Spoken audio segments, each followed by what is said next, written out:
Bienvenidos y bienvenidas a Sabiamente, tu programa de psicología para llenarte de sabiduría en CLI Radio TV. El título del programa de hoy es Más allá del yo, encontrar nuestra esencia en la curación del trauma. El nombre del programa de hoy es el título del libro de nuestro invitado. Hoy hablaremos de nuestro yo más profundo, de nuestra esencia y de cómo la sanación nos lleva a que nuestra esencia emerja de un modo natural y orgánico. Nuestro yo verdadero sería algo así como un gran tesoro que está deseando ser descubierto para que el mundo pueda disfrutar de él.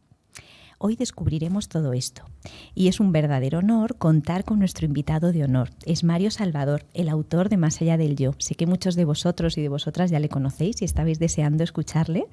Y bueno, Mario Salvador es una eminencia en el mundo de la psicoterapia, es psicólogo clínico y psicoterapeuta, es fundador y codirector del Instituto Aleces de Psicoterapia Integradora del Trauma y es formador internacional acreditado en psicoterapia integradora, en análisis transaccional y brainspotting. Además es consultor de MDR, es conferenciante y docente en muy diversos países de todo el mundo.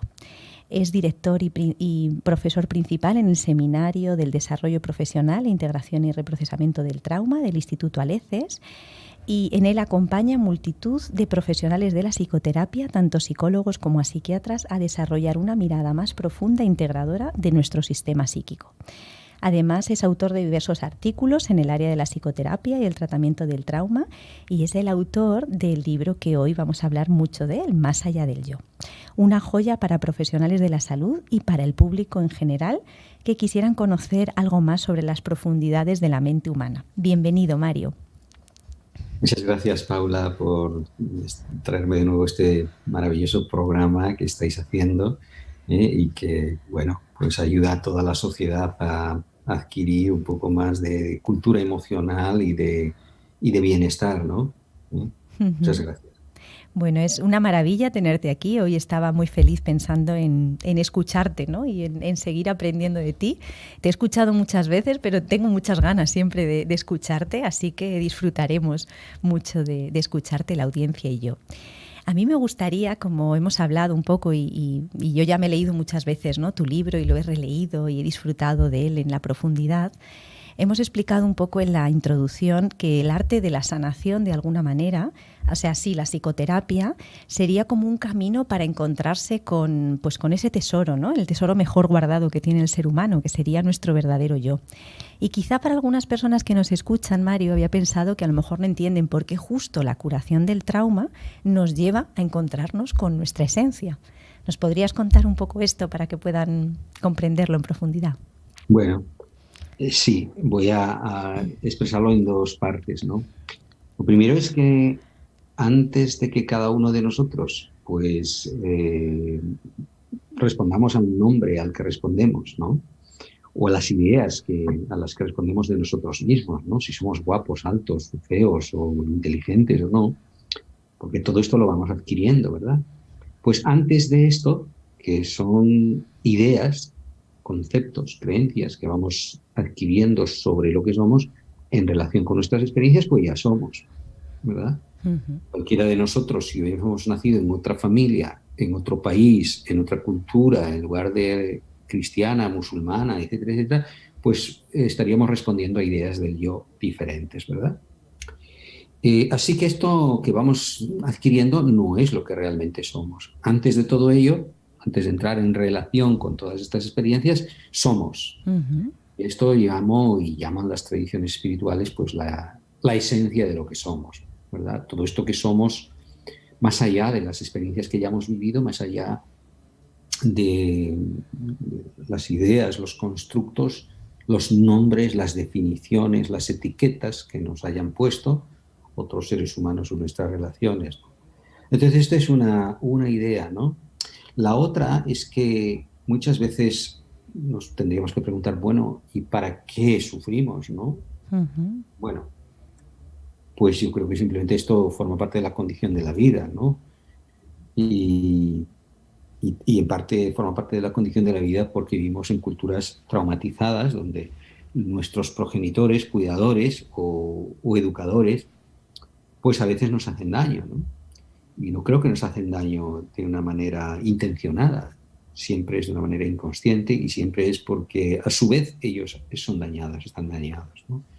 Así que esta es un poco la naturaleza del trauma, que se va repitiendo y descargando sobre los demás, ¿no? Y cuando sentimos dolor, la inteligencia de nuestro cerebro de supervivencia, que es ¿verdad? Si podemos hablar de este cerebro como en dos grandísimas estructuras, tenemos esta que llamamos subcortes y esto que sería el cerebro más actual, el neocortes, ¿no? Y este subcorte está al cargo de nuestra supervivencia. Y en estos programas para sobrevivir no somos diferentes de nuestros congéneros, los mamíferos de otras especies, ¿verdad? Así que tenemos el mismo tipo de respuestas programadas, ¿no?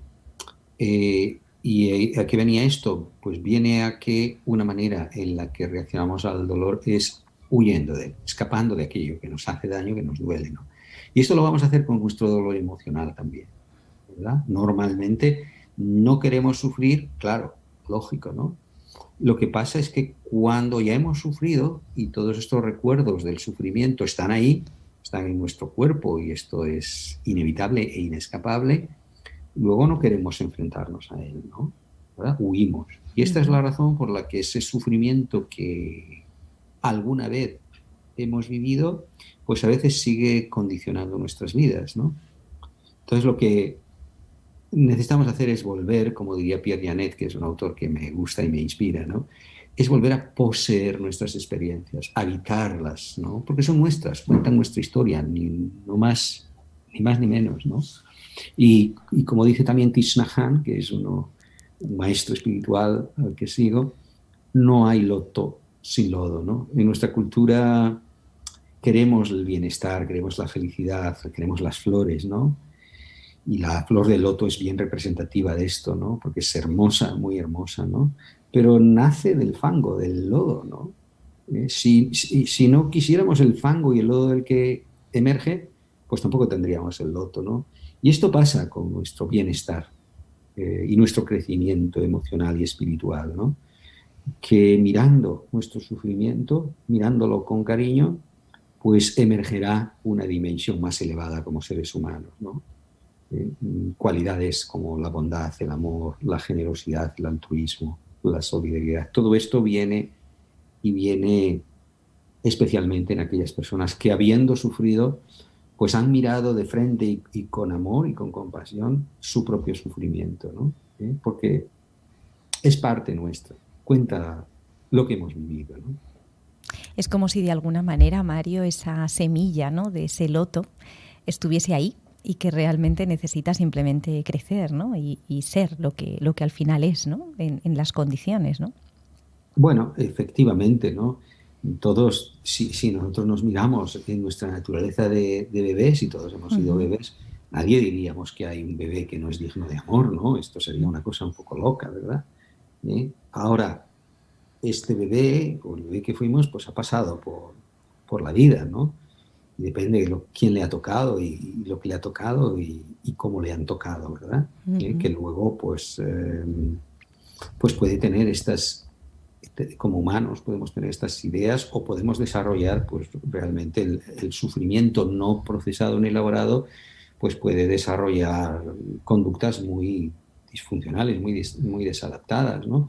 Pero esa naturaleza de que somos inherentemente buenos está ahí como semilla, por supuesto que sí, que dependiendo del entorno que nos ha tocado vivir, cómo también la cultura o las culturas tratan esta naturaleza humana, pues esa semilla va a crecer en una dirección o va a crecer en otra, ¿no? Como a un árbol, ¿verdad? Cuando le podamos continuamente, pues no le dejamos crecer en la dirección que naturalmente querría crecer y va, pues, a crecer por otros lados, ¿no? Pues la naturaleza humana igual, ¿eh?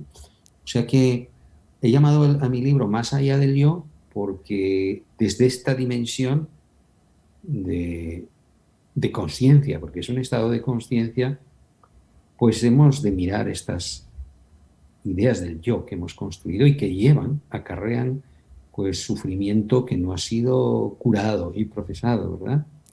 Para recuperar de nuevo o habitar la vida, si es posible, pues en esta dimensión más elevada que nos caracteriza propiamente y diferencialmente como humanos, ¿no?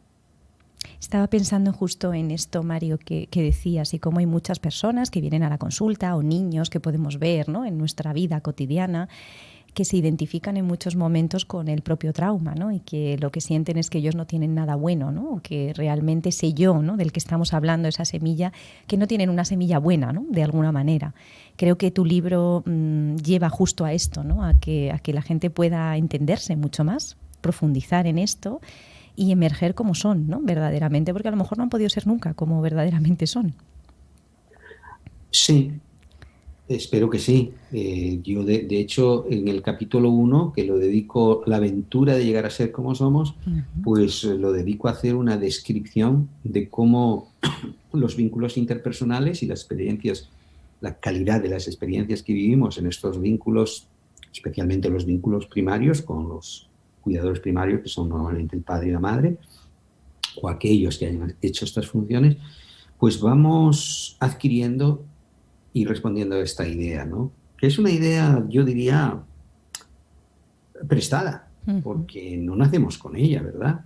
Son, digamos, las expectativas, los deseos o los prejuicios o las emociones con las que otros van respondiendo a nuestra naturaleza, ¿no? Y como seres humanos tenemos una inteligencia para sobrevivir, ¿no? Así que voy a poner un ejemplo.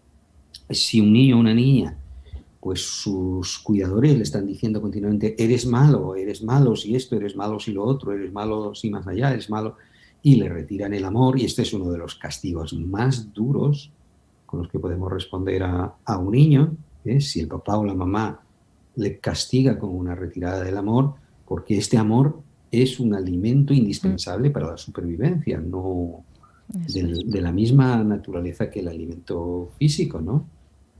O sea, los mamíferos, el humano mamífero no puede crecer y madurar si no depende. Y si es su cuidador primario, genéricamente hablando, no le acepta, le cuida, le protege. No sabemos biológicamente que no podemos sobrevivir, así que hacemos todo lo que sea necesario hacer, pues para pertenecer, para hacernos querer, para que nos acepten, ¿no? Porque esto es supervivencia pura, en el nivel más básico, ¿no? Y si esto implica, y claro, el niñito, niñita, vamos a hablar de niñitos todavía muy pequeños, ¿no? No pueden ver que este cuidador no les quiere o no les acepta, ¿no? Esto es excesivamente doloroso y además dejaría al niño sin esperanza, porque si no me quiere mi mamá o mi papá o quien sea que me cuida, ¿quién me va a querer, ¿no? Esto es como pensamos en este cerebro subcortical del que estaba hablando, ¿no? Así que hace una cosa ingeniosa y verdaderamente adaptativa. Es decir, esto es porque yo soy malo. Así que cambia, ¿no? Cambia este locus de control que lo tienen los cuidadores, son los que son los responsables y tienen el control del bienestar, lo cambia a sí mismo. Y entonces puede asumir, esto pasa porque soy malo. Y esto da una esperanza, ¿no? Porque la esperanza dice, si es porque yo soy malo, entonces puedo hacer cosas para ser bueno y que me quieran. Fijar, mira qué inteligencia hay en esto, ¿verdad? Y con la esperanza, cualquier niño o niña puede sobrevivir incluso a condiciones muy, muy, muy duras, porque puede tener la esperanza que algún día me van a querer, que cuando crezca me van a querer, que cuando crezca voy a encontrar y hacer mi familia, etc. Y esto es simplemente inteligente, un acto de inteligencia, ¿no? Así que acepta esto que no es suyo, que viene por estas cosas que otros le ponen encima, pues con el propósito de sobrevivir, ¿no? Y claro, luego, pues esto es indudablemente muy doloroso, ¿no? Porque aunque tenga esta esperanza, hay otra dimensión de la persona que siente que no es esencialmente amado y querido. Y con esto se vive, ¿no? Y luego esto, pues en un proceso de cura profunda, pues hay que liberarse, ¿no? Liberarse de ello, porque como fue un acto de supervivencia cuando éramos pequeñajos, lo que suele pasar en los adultos es que siguen viviendo con estas ideas antiguas, por así decirlo, ¿no? Y respondiendo al mundo, relacionándose con sus relaciones actuales, pues con estas estrategias antiguas, ¿no? Creo que esto es muy interesante, ¿no? El cómo de alguna manera un niño muy pequeño se adapta completamente a sentir que él es el malo, ¿no? Como una manera de supervivencia.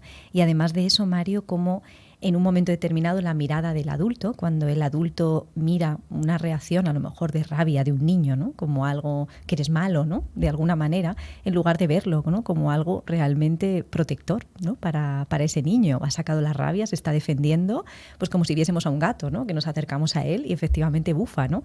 Y lo veríamos como algo normal y sin embargo nuestra mirada a veces como adultos, cuando miramos a los niños, ¿no? De una manera en la que su biología se pone reactiva, y generalmente, bueno, se puede generar un juicio y ese juicio realmente es el que va a generar una manera de comportarse, ¿no? De ese niño en su vida, ¿no? Algo que es natural, ¿no? Que es biológicamente natural. Cuando yo recuerdo en algunos momentos cuando les digo a los niños, cuando se enfadan, ¿no? Es como, como qué bien, ¿no? Si tu cuerpo sabe que eso no le va bien, ¿no? Y se quedan como, wow, ¿no? Claro. El cuerpo empieza a notarse tranquilo, ¿no? Como diciendo, eso que me pasa es porque no me gusta, ¿no? Esto que me está pasando. No es que yo sea malo, ¿no? Que es una diferencia, bueno, abismal al final. Abismal, tú lo has dicho, ¿no?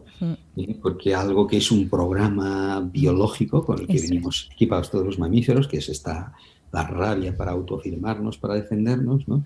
Y que en la buena educación, digamos, pues evidentemente tenemos que aprender a modularla, ¿no? Eso es. A manejarla, a expresarla, pues para no hacer daño. Eso es. Instintivamente, por así decirlo, pues esa rabia sí que puede salir de una manera dañina. Y los educadores, sea quien sea que haga ese papel, pues habría de enseñar a modular. Modular no es controlar y modular no es reprimir, son cosas distintas. Implica regular, implica buscar un canal de expresión que responda a la necesidad propia sin dañar al otro, ¿verdad? Implica Ahora, mirar, ¿no? Mirar la biología, ¿no? Y mirar la biología de una manera amable y ayudarle a que la regule, ¿no? A que el propio niño la regule. Claro. Luego voy a hablar de un poco de la enfermedad, ¿no? La relación que esto puede tener con la enfermedad, porque si lo que hacemos es inhibir esas respuestas naturales con las que venimos diseñados, pues vamos a estar haciendo un daño, causando un daño en la regulación, estoy hablando biológica y biológica, organismo, ¿no? Sí. Pero además, cuando decimos eres malo, pues dejamos de intervenir sobre la conducta y de regular la conducta o enseñar a regular la conducta, a definir el yo. Eso es. ¿Verdad? Y esto es claro. Esto es muy dañino, porque no tiene nada que ver con esto, ¿no? Solo está hablando de las limitaciones del propio cuidador que hace esto, ¿no? Eso es, sí, no poder realmente entender la biología de un niño, ¿no? Que es normal. Yo siempre lo pienso muchas veces cuando estamos dando de comer a un niño, si un niño muy bebé no quiere más, el bebé todavía no sabe decirnos, oye, ya no quiero más, ¿no? Directamente te tira la cuchara. Y eso cuando un niño es pequeño lo vamos viendo y es normal, le vamos enseñando, le dices, que ya no quieres más. Y el primer momento pues lo vas viviendo como de manera natural, pero hay un momento en el que, ¿no? Niño malo, ¿no? O sea, eso no se hace, ¿no? Y hay un juicio grande hacia algo que es biológicamente normal. El bebé todavía no sabe, está aprendiendo cómo se dice no quiero más, ¿no? O ya mi cuerpo no quiere, ¿no? Sí. Bueno, exacto, mi cuerpo no quiere, porque esta es la primera esencia de nuestro yo, es nuestro cuerpo, ¿no? Lo que nuestro cuerpo nos dice. Y aquí empezamos definiendo nuestro yo. Si somos bien tratados, amados, y el sentirnos amados tiene que ver con la calidad del cuidado que recibimos. Eso es. Si nos tocan bien, nos nutren bien, nos hablan bien, nos acaloran cuando tenemos frío, nos ayudan a dormir cuando tenemos sueño, entonces sentimos en nuestros cuerpos, sentimos que somos valiosos y dignos. Y digo en nuestros cuerpos, no hay cognición aquí, ¿no? Y esta es la base, la semilla de un sentido del yo que uno pueda sentir como valioso y merecedor de amor, ¿verdad? Y lo contrario también. Si esos tratos no son buenos, pues vamos a ir incrustando en nuestra carne, como diría Damasio, Antonio Damasio, pues un sentido de quién somos doloroso, negativo, ¿no? La inhibición de estas respuestas naturales, Gabor Maté lo dice también muy bien, ¿no?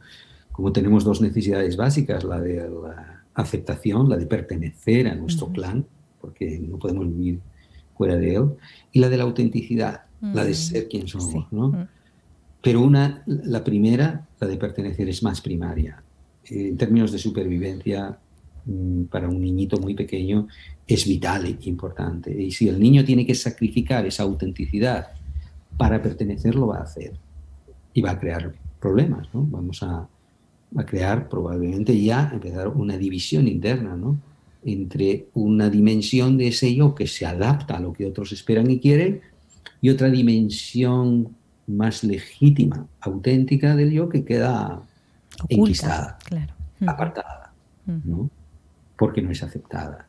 Uh-huh. Y esto, si las cosas, este ambiente es duro y continuado, que suele serlo los humanos, pues se va a convertir en un mecanismo donde la persona pues muestra hacia afuera un aspecto, y hay otro aspecto de sí mismo que no suele mostrar en las relaciones, que se lo guarda, o en casos más extremos puede llegar a pseudo olvidarlo, ¿no? A denigrarlo internamente también. Uh-huh. Esto que hablabas, Mario, sobre esa parte, ¿no? del propio cuerpo y de algo mucho más fisiológico, yo te he escuchado muchas veces y en el libro también lo dices, el trauma es un asunto fisiológico con consecuencias psicológicas. Creo que es una frase que tiene una potencia increíble y que seguramente entenderla un poco más puede ayudar, ¿no? a mucha gente a entender, ¿no? qué es esto de que es un asunto fisiológico, es algo biológico, ¿no? al final, de la propia biología. Sí, bueno, tiene varios matices, ¿no? Primero, que efectivamente, yo digo que el niño, el bebé, estoy hablando de un niño todavía muy pequeño, es una criatura subcortical. Eso es. O sea, es este cerebro subcortical que es somatosensorial, que está al cargo de nuestras necesidades, de las emociones, pero que todavía no tiene la capacidad de autorregularse. Necesita que el cuidador primario, normalmente es la mamá, voy a decir esto como un rol genérico, porque puede hacerlo el papá o puede hacerlo la abuela, quien sea, pero ese cuidador primario, el que regula ese mundo subcortical del niño, ¿no? ¿Cómo lo regula? Pues con las acciones, con los cuidados, con las palabras, con el alimento, con los buenos cuidados. Así que podemos decir, bueno, y cuando esta regulación está bien hecha, digamos, el malestar interno del niño se calma, vuelve a la homeostasis, ¿no?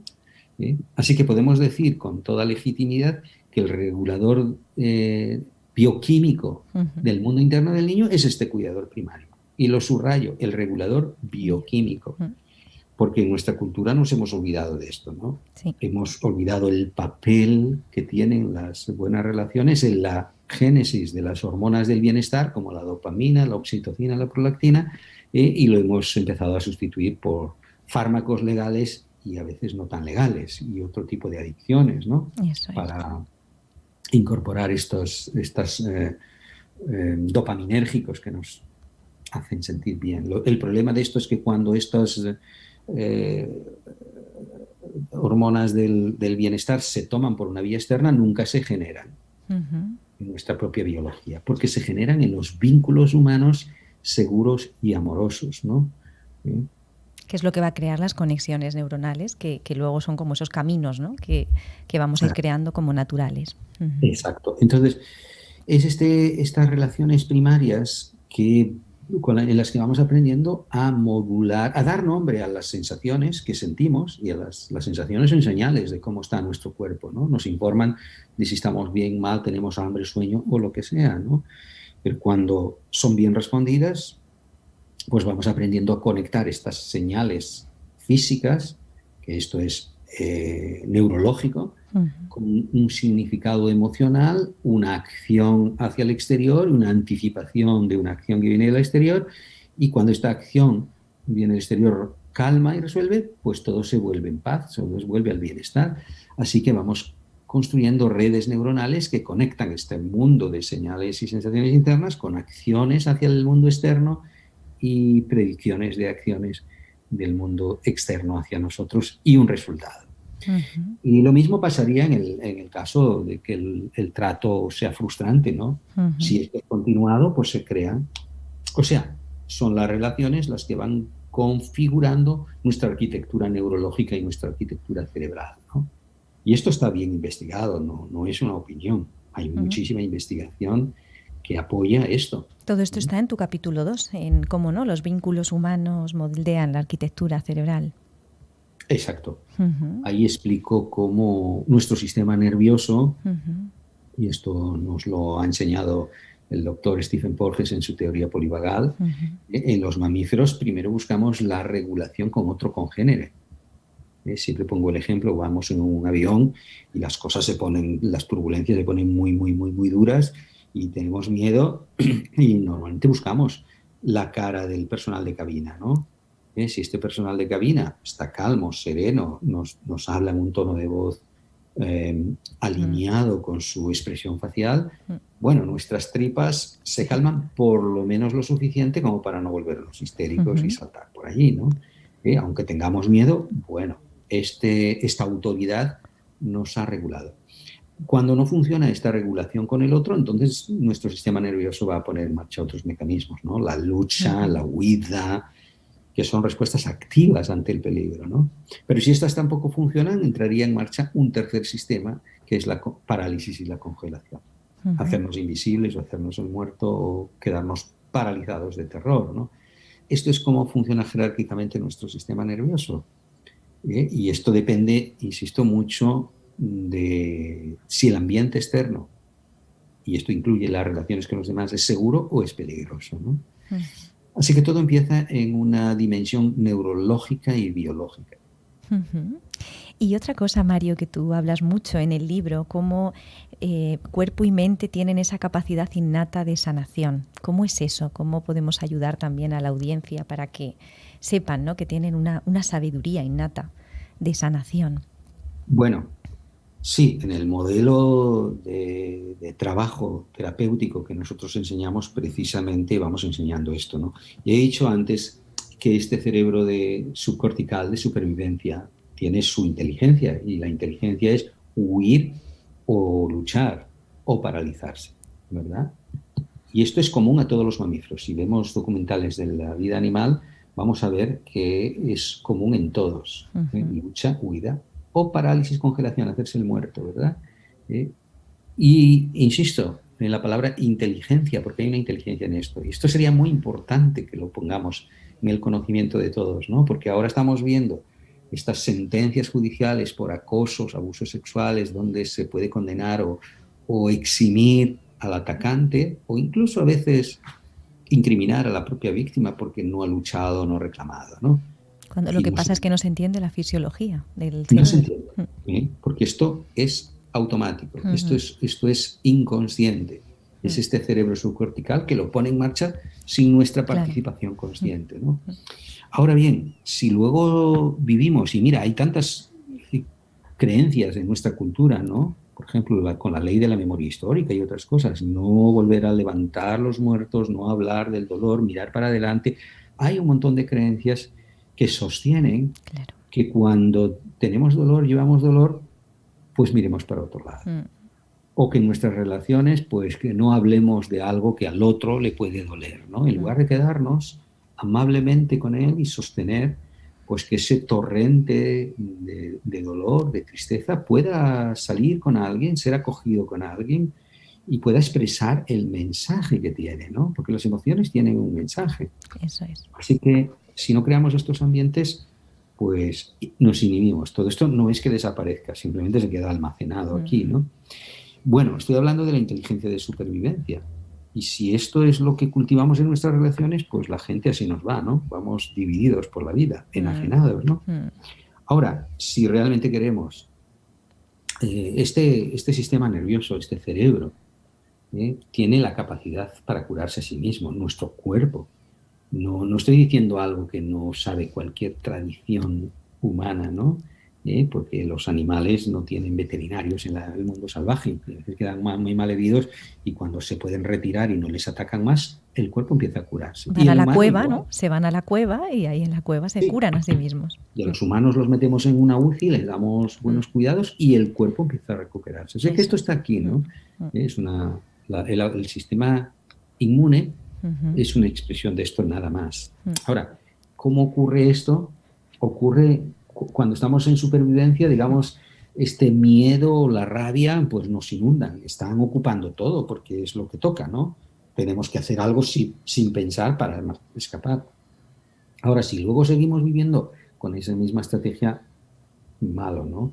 Esa capacidad para curarse requiere que estemos suficientemente seguros como para que este mundo subcortical baje el volumen, digamos, no esté raptando toda la identidad de la persona, y este otro cerebro, que es este neocórtex, ¿no?, que está al cargo, pues, de las tareas de creación, de la inteligencia, de la cognición, del pensamiento, de la predicción y, finalmente, de lo que llamamos metarreflexión, que es la capacidad de la mente de observarse a sí misma, esto que ahora está tan de moda como es el mindfulness, ¿no? Sí. La capacidad de la mente de mirarse a sí misma. Esto es específicamente humano. Así que... Y eso crea la sanación. Ahí está la sanación. Eso es, ahí está la sanación. Volver, y esto es lo que se llama comúnmente, callejeramente, reflexión. Volvernos sobre nosotros mismos para conocernos, para escuchar este lenguaje, esta historia que viene de nuestra corporalidad, de nuestras emociones. ¿Sí? Cuando hacemos esto, lo que queremos es ayudar a la persona a crear, en lugar de un ambiente de huida, de negación, un ambiente de amistad interna con nuestras propias experiencias, de mirarlas e interesarnos en ellas, porque cuentan cosas que hemos vivido, pues a veces 50 años atrás, 30, 40, es igual, están vivas, ¿no? Entonces la capacidad de curarnos pasa por esto, por la capacidad de volvernos sobre nosotros mismos para escuchar, pues, esta historia que está a veces en nuestros síntomas físicos o a veces en nuestras emociones intensas, que son desproporcionadas a lo que pasa, o a veces en patrones de relación con otros humanos, ¿no? A veces decimos, es que siempre me pasa lo mismo, esto se repite. Bueno, pues si se repite es porque cuenta algo. Nadie aprendemos a relacionarnos con nuestra pareja, compañero o amigos a los 20, 30 o 40 años que tengamos. No aprendemos aquí. Nuestro sistema nervioso trae toda la carga, el aprendizaje de las relaciones a lo largo de toda nuestra vida, que se ponen en marcha muy especialmente en las relaciones íntimas, ¿no? ¿Sí? Bueno, esto responde a esta... El otro día escuchaba una canción, o sea, una frase, Mario, que decía algo así, como cuando existe un problema, el factor común que siempre veo es que yo siempre estoy en ese problema, ¿no? Cuando yo tengo un problema, el factor común soy yo. Sí. Sí. Bueno, otras tradiciones pueden decir, y es cierto, ¿no?, que lo que crea nuestros problemas es nuestra percepción, ¿no? Eso es. ¿Sí? Porque ante una misma circunstancia, si hay 2, 3 o 5 personas, cada una va a tener una valoración, una percepción completamente diferente. Lo que hemos dicho del niño pequeño, ¿no? Hace un momento, o sea, un papá, una mamá que puede ver que la rabia del niño es algo bueno, ¿no?, y natural para defenderse, y lo regula, lo está viendo como, jo, mi hijo, qué bien, ¿no?, que bien expresa la rabia, ¿no?, y le voy a acompañar a regularse. Otro que dice, madre mía, vaya rabia tiene este niño, ¿no?, que es muy diferente, ¿no? Sí, sí, o qué malo es, eso o es. qué malo de criar, o me vuelve loco, o... Eso pero son las percepciones. Eso es, no hay quien pueda con él. Exacto. Y con esto es con lo que tenemos que trabajar, porque nuestras percepciones es como hemos aprendido a percibir, valga la redundancia, el mundo. Y lo hemos aprendido a percibir en función de las experiencias que hemos vivido. Y percibirnos, ¿no? Cómo hemos percibido el mundo y cómo nos hemos aprendido a percibir. Exacto, exacto. Y Mario, ¿qué nos puede aportar a cualquier ser humano conocer el trauma como tú lo explicas en tu libro? Porque lo explicas de una manera realmente profunda, ¿no? Bueno, yo digo que el trauma es un dolor invisible y enterrado, ¿verdad? Vivimos en sociedades y culturas traumatizadas. Lo que pasa es que como los peces, ¿no? Como viven dentro del agua y dicen, bueno, hay otra vida que no sea el agua, ¿no? Así que vivimos en esto y vivimos en esto. Mira, no tengo el dato, probablemente no es exacto, no lo recuerdo, pero creo que en los últimos 500 años de historia en Europa, creo que hay como 7.000 guerras detrás. Algo así. Wow. Bueno, pues las guerras son altamente traumatizantes, ¿no? Devastadoras, no solo de las estructuras físicas y de los sistemas de vida, del alma humana, ¿verdad?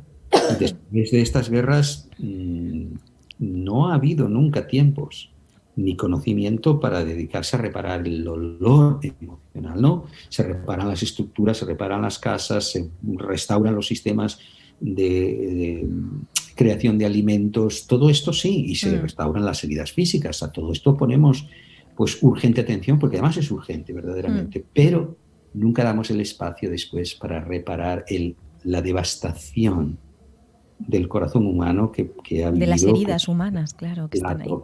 Y todo esto que no se ha reprocesado, no se ha digerido, pues no desaparece.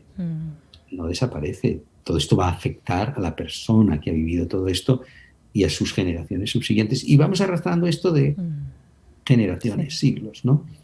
Y recientemente. Esto no se suele hacer, no se hace todavía, ¿no? Así que, por eso digo, vivimos en sociedades traumatizadas y tenemos muchos preceptos en nuestras culturas y en nuestra educación que todavía apoyan esto. Hace no mucho tiempo, y todavía en algunos países, yo que entreno por ahí, el pegar está justificado, por ejemplo. Se ve bien. Creo que en Inglaterra mismo algunos colegios de pago están bien vistos por la disciplina que incluye pegar a los niños, por ejemplo. De manera que hay cosas que se siguen sosteniendo, ¿no? Entonces a mí me gustaría realmente, no sé cómo, y este es un programa que empieza a contribuir a esto, cómo sensibilizar a una sociedad informada de este trauma, de este dolor invisible que está enterrado, ¿no? Porque si no lo miramos y si no lo reparamos, no desaparece. Claro, permanece. Vuelve a reproducirse y vomitarse sobre otros, ¿no? ¿Verdad? Lo que hacemos con las políticas penitenciarias, metemos a personas que han hecho daño en la cárcel y, bueno, yo creo que hay que hacerlo, hay que contener las personas que hacen daño, seguro. Pero si no hacemos nada por repararles y rehabilitarles, van a salir todavía más dañados. Peor. Y cuando salgan van a hacer daño o más. Y tienen una historia, ¿no? Igual que esta mañana me contaban a mí un tema de un abuso sexual y decía, bueno, hay que mirar, ¿no? Esa persona que ha pasado, ¿no? También hay que ir un poco más allá. Porque si no vamos más allá, al final nos quedamos siempre en la superficie. A mí me gusta mucho que ahora van creciendo, ¿no? Las ideas de estar sensibles, ¿no? Escuelas sensibles al trauma, yo diría también familias sensibles al trauma, ¿no? Tendremos que estar como todos más sociedades, ¿no? Más sensibles al trauma, porque al final todavía el trauma se ve como algo muy grandilocuente, ¿no? La propia palabra es como, la gente te lo puede decir, ¿no? De a pie, y dice, yo no tengo ningún trauma, ¿no? Y al final un trauma es una herida del alma. Es como alguien que dice que jamás se ha puesto malo, ¿no? Físicamente, es imposible. Pues es lo mismo, ¿no? Es imposible que emocionalmente no nos hayamos sentido dañados, porque forma parte de la condición humana y de algo natural de vivir en esta sociedad.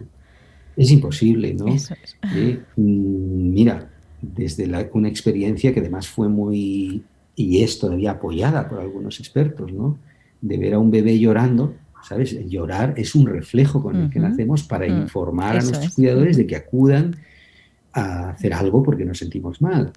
Pero hay algunas culturas, algunos profesionales, algunos preceptos que dicen no atiendas al niño, déjale llorar, que si no lo malas costumbres. Bueno, esto está todavía bastante vigente. Pues esto es un agente de trauma en un niño, pensemos en un niño muy pequeño cuya neurobiología, su sistema nervioso, no está capacitado para regularse a sí mismo, ¿no? Para nada más que para activar el botón de llorar. Claro, así que todos tenemos heridas en nuestro desarrollo. Esto ni es malo ni es bueno, es. Sí. Es. Y tenemos que crecer en ello. Digo que no es malo ni es bueno, porque en sí mismo no es ni malo ni es bueno. Sí podemos repararlo, mirarlo con cariño y nos ayuda a ser seres humanos más evolucionados, ¿no? Claro. Con valores más elevados. Eso. Pero para eso, insisto, hay que tener una cultura de amabilidad y de determinación también para mirar de cara a nuestro sufrimiento y el de nuestros congéneres, ¿no? Hay una pregunta que quiero hacerte, sí, a ver si nos da tiempo, porque tengo dos, pero bueno, voy a empezar por esta. Hay un capítulo completo que tienes en el libro, el número 6, que lo has dedicado al neuroprocesamiento de los recuerdos traumáticos con Brainspotting. Como no, yo quería hablar y darle un poco de oportunidad, ¿no?, a Brainspotting en este programa. Ya hemos hablado aquí en Sabiamente sobre él, sobre Brainspotting. Y bueno, creo que es realmente una terapia basada en el cerebro. Y a mí me gustaría saber, Mario, cómo fue tu encuentro, ¿no?, con el Brainspotting, pues con toda esa larga trayectoria, ¿no?, y bueno, que tú tienes, y qué es lo que te cautivó, ¿no?, de él, ¿no?, al final, porque bueno, creo que el Brainspotting tiene algo que cautiva, ¿no?, de algún modo. Sí, bueno, mira, yo me encontré con el Brainspotting en el año 2009, ¿no? Yo en aquel momento residía en Galicia, porque soy gallego de nacimiento, y una amiga, colega brasileña me llama, oye, que vamos a Lisboa con David Grant, que fue el descubridor de Brainspotting, a enseñar esto. Y yo no sabía qué era, ¿no?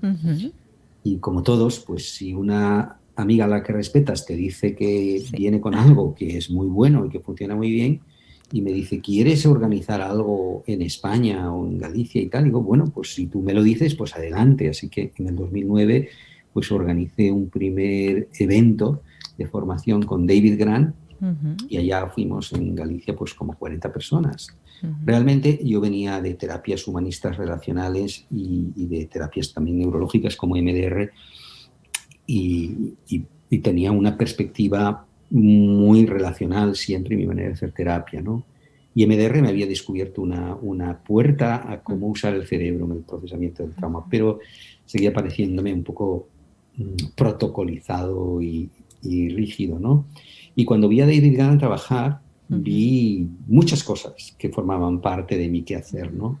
Vi el uso de la presencia, de la sintonía en la relación y de la neurobiología, porque Brainspotting trabaja ayudando a la persona cuando ya está sintiendo algo en el cuerpo, de buscar en el campo visual, con el uso este puntero, o podríamos usar el dedo, para escanear el campo visual donde sientes mejor.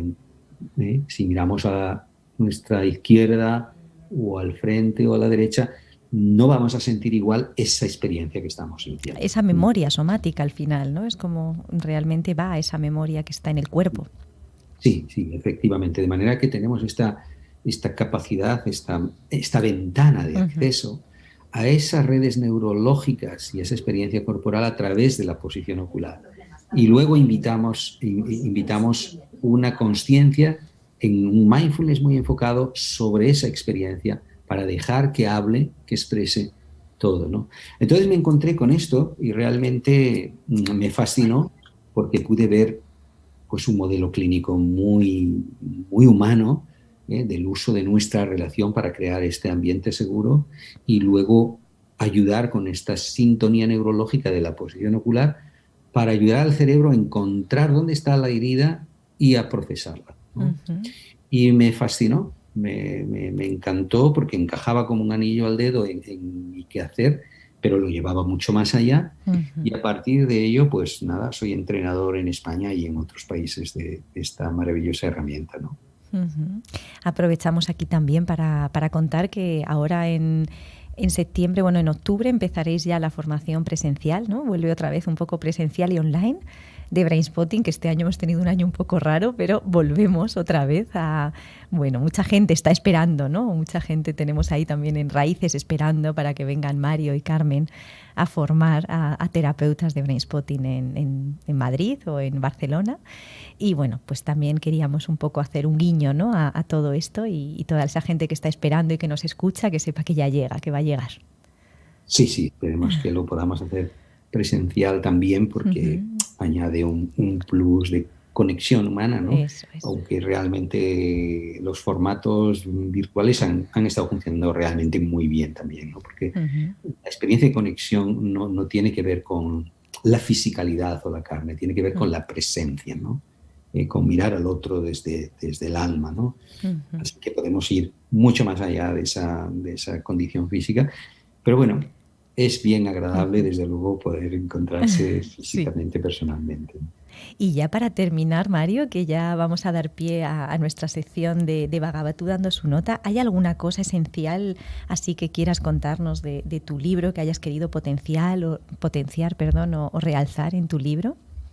Bueno, yo en este libro hago una visión muy sistémica, muy comprensiva del fenómeno, ¿no? Y un último apunte sobre ello: digo que todo trauma fue un asunto interpersonal entre dos personas, pero a la vez también digo que todo trauma interpersonal es un asunto transgeneracional, ¿no? Porque Por esto que digo, vivimos en sistemas, ¿no?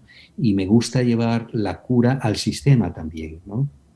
También lo dice Thich Nhat Hanh, si te llevas muy mal con tu padre, ¿qué es lo mejor que puedes hacer? Pues él le dice curar tu padre interno, el que llevas dentro, ¿no? Así que cuando es posible, tenemos tiempo, los terapeutas tenemos que llevar esta cura también a la internalización que hemos hecho de padres, abuelos, del sistema, ¿no? Porque al final todos han sobrevivido para pasar la vida, ¿no? Así que si hacemos esta cura de cómo todavía viven estas personas, la huella de estas personas en nosotros, y esto va a afectar a las relaciones con nuestro sistema como clan familiar, pero nuestro sistema más allá, ¿no? Así que hablo en el capítulo 4 del trauma transgeneracional de una manera bien precisa e ilustrativa, porque todo lo ilustro con ejemplos y casos, ¿no? Pero me gustaría también poner esta última pincelada en nuestra manera de mirar la traumatización, porque las personas que nos han criado no son inherentemente malvadas, aunque puedan haber hecho conductas bien malvadas, ¿no? Pero porque tienen un dolor que no se han curado. Y cuando llevamos esto a esta dimensión, el perdón no es nunca para el otro. El perdón es una experiencia que nos beneficia a nosotros mismos, ¿verdad? Porque mientras no lo hacemos seguimos enganchados con ese otro o con las cosas que este otro nos hizo, ¿no? Bueno, muchísimas gracias, Mario. Y bueno, el libro, que mucha gente estará deseando disfrutarlo, ¿no? Y cada uno de esos capítulos que nos has ido diciendo es Más allá del yo. Lo podéis encontrar en Amazon, es como muy fácil. Está también en inglés, por si tenéis gente en inglés o, bueno, gente que creéis que le pueda interesar. En inglés y en portugués también, Mario, ¿puede ser? Y en portugués también, sí. Está en Amazon y debería estar en el Corte Inglés, en el FNAC y en Casa del Libro y en esto, ¿no? Pues muchísimas gracias y bueno, vamos a dar paso ahora, Mario, a nuestra sección de Bhagavatų dando su nota. Tenemos ahí a Pedro ya dispuesto. ¡Wow! Hola, Pedro, ¿cómo estás? Paula, hola, Mario. Hola, Pedro. ¿Qué Buenas tal? tardes. ¿Qué tal ha sido hoy? ¿Difícil o...? O sea, difícil porque es todo tan profundo y tan cierto que primero que descarto de todo lo que habéis dicho y luego que es que cuando es todo tan profundo no es tan fácil separarme de lo que me toca emocionalmente, ¿no? Claro. Y ponerse a crear de repente. Tal cual, tal cual. Bueno, pues vamos adelante, a por ello. Adelante, Pedro. La sociedad aún está traumatizada. Prescribimos sufrimientos y castigos. Retiramos el amor a nuestros hijos y dejamos sus heridas silenciadas. Un sentido positivo de quién eres y sentir que pertenezco sin ambajes, con amor como alimento indispensable. Todo esto merecemos como seres humanos que se curan, que no huyen de lo que les duele, que saben que sufrir no se encuentra entre nuestros deberes. Humanos que se curan, que no huyen de lo que les duele, que saben que sufrir no se encuentra entre nuestros deberes. Sufrir no está entre nuestros deberes. Sufrir no está entre nuestros enseres. Lunes con Paula, tardes de radio. Descubre los secretos de tu mente. Click Radio TV a las 6 los lunes. Es hora de escucharnos sabiamente. Es hora de mirarnos amablemente. ¡Guau! ¡Precioso! ¡Qué bonito! Muchísimas gracias, Pedro. Pues Pedro, qué artista. Esto de improvisar sobre la marcha. ¡Guau! Es un regalo, ¿eh? Increíble. Gracias, Captando la gracias. esencia de todo lo que hemos contado. Muchísimas gracias, Pedro. Y bueno, ya sabéis que para seguir disfrutando de Bhagavatų y todas las cosas bonitas que hacen, podéis seguirle en www.elhilodelasemociones.com, que El hilo de las emociones es el título de su disco, el hilo de las emociones. Así que ahí lo tenéis. Y bueno, tengo que hablaros ya del siguiente programa, que se pasa muy rápido. El próximo programa hablaremos de cómo hablar de la muerte con nuestros niños, con nuestros hijos, y tendremos de la mano de Loreto Cid García, que es una psicóloga y especialista en duelo. Hoy justo que hemos empezado a hablar, ¿no?, de cómo podemos acercarnos a nuestros niños, tendremos ahí una parte como práctica, ¿no?, de cómo acercarnos a la muerte. Y nada, ya sabéis que en Raíces queremos seguir acompañándote en las redes sociales, en Facebook y en Instagram, y en www.raicespsicólogos.com. Y bueno, darte las gracias, Mario, por este encuentro de hoy tan bonito, por este lunes por la tarde lleno de profundidad y de aprendizajes. Siempre es un honor escucharte. Muchas gracias por estar aquí y bueno, y estar siempre a todo lo que te propongo. Muchísimas gracias. Gracias a ti y enhorabuena por esta labor tan importante que estás haciendo. Gracias y gracias, Pedro. Muchas gracias, Pedro. A los dos. Precioso. Muchísimas gracias por tu creatividad y por esos resúmenes tan completos, que ahí es donde decimos realmente sí, eso es lo que se ha dicho, ¿no? Muchísimas gracias, Pedro, y muchísimas gracias a Javier Sandoval, que está ahí al otro lado, haciendo posible que toda esta parte técnica se nos pueda escuchar en todas esas partes del mundo. Pues nos vemos el próximo lunes a las 6 de la tarde en Sabiamente, tu programa de psicología para llenarte de sabiduría.